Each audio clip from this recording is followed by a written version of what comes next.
Sa taong 2025, ang lahat ay magbago na. Ano man na bisyo na sa iyo, iwan mo na ito. Doon ka mas naging masaya kung magbago ka. Pati ang iyong pamilya ay maging masaya.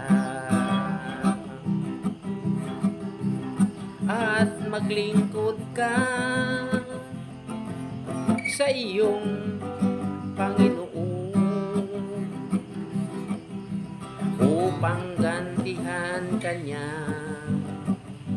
ng buhay na walang hanggan. O kaibigan ko, gumising na,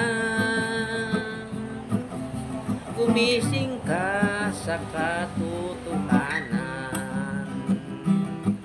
Kung hindi mo iwan ang bisyo mo ngayon,